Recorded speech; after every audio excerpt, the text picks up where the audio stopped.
আজ সল্টলেক বিজেপি কার্যালয়ে কেন্দ্রীয় পরিবেশ বন এবং জলবায়ু পরিবর্তন মন্ত্রী শ্রী ভূপেন্দ্র যাদব উপস্থিতিতে বিজেপিতে যোগদান করলেন এবার মহান সাহিত্যিক বঙ্কিমচন্দ্র চট্টোপাধ্যায়ের পরিবারের সদস্য এবং শ্রম দপ্তরের প্রাক্তন সিনিয়র পদাধিকারী শ্রী সমিত চট্টোপাধ্যায়। যোগদানের পর শ্রী সমিত চট্টোপাধ্যায় রাজ্য সরকারের কর্মসংস্থান নীতির বিরুদ্ধে গুরুতর প্রশ্ন তোলেন।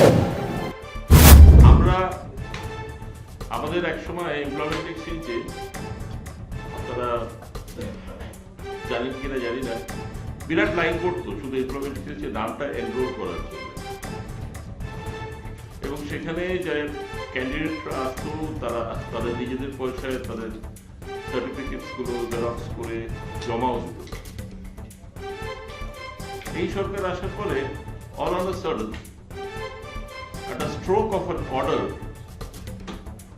প্রত্যেকটা কার্ডকে শ্রেড করিয়ে কিলো দরে বিক্রি করেছে, এবং সে টাকাটা সেটা পাওয়া যেত ট্রেজারিতে জমা, এবং কার্ডগুলো যেখানে থাকতো ক্যাবিনেট সেগুলোকেও কিলো দরে বিক্রি করিয়েছিলেন গভর্নমেন্ট অর্ডার, এবং টাকাগুলো ট্রেজারিতে জমা। তারপর শুরু হলো এমপ্লয়মেন্ট ব্যাংক। সেখানে I think the statistics are all with you. সেখানে 40 লক্ষ ছেলে মেয়ে নামও লিখিয়েছিল, অনলাইন রেজিস্ট্রেশন করেছিল। সেখানে যুবশ্রী বলে একটা স্কিম চালু হয়েছিল,